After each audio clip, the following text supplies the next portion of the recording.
So I was lucky enough to be featured on a couple episodes of season 27 of The Voice, in which my story was told, which was incredible because the segment producer Gavin took such care and did such an incredible job of telling my story and of including my parents and just showing parts of my life as a journalist, my life as a cycle instructor, my life as a singer, right?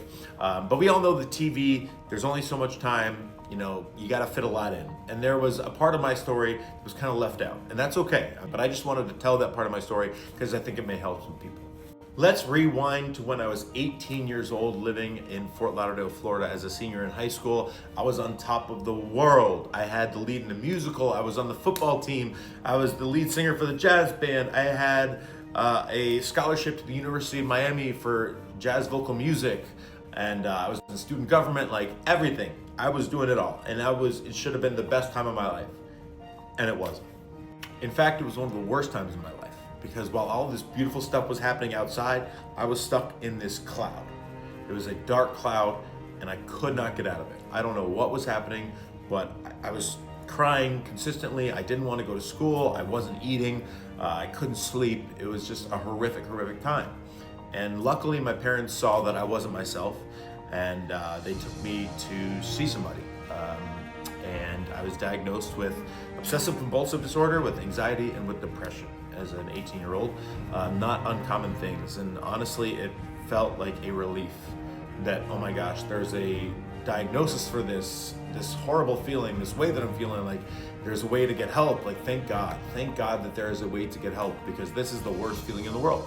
All this amazing stuff and I can't enjoy it. Right? My plan in studying vocal jazz at the University of Miami was to make music a full-time career. But in the meantime, I was also focused on my mental health and trying to get that right.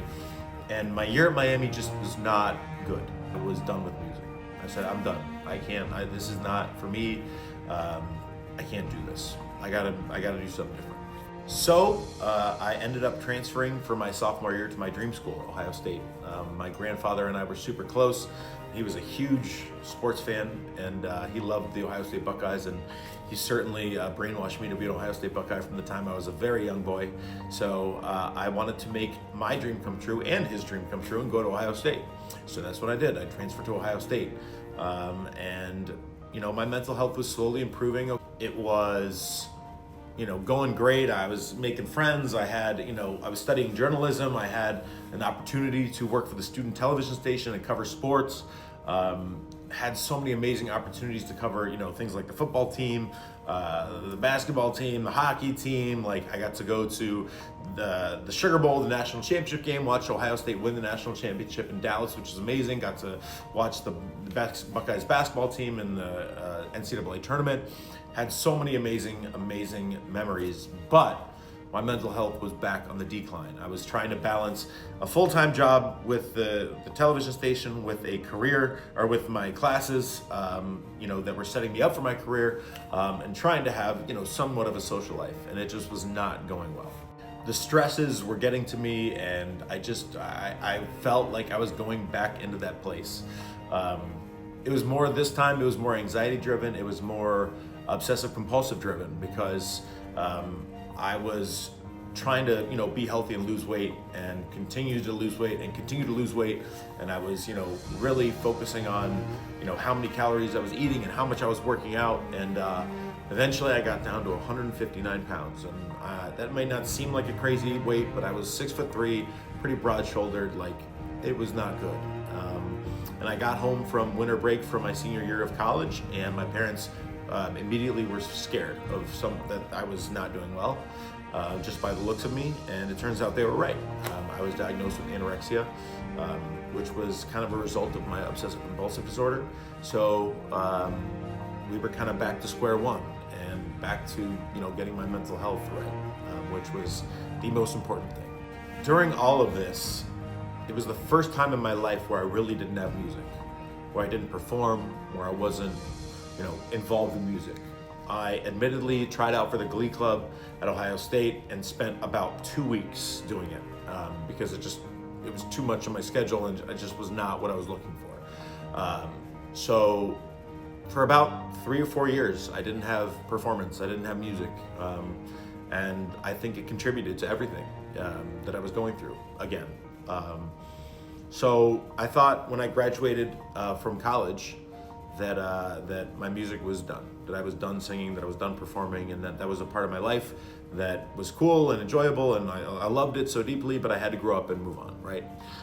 So I graduated from Ohio State, came up to Cleveland where my family is, and got a great job covering sports in Cleveland, which I was very blessed to do, but still was not, involved in music.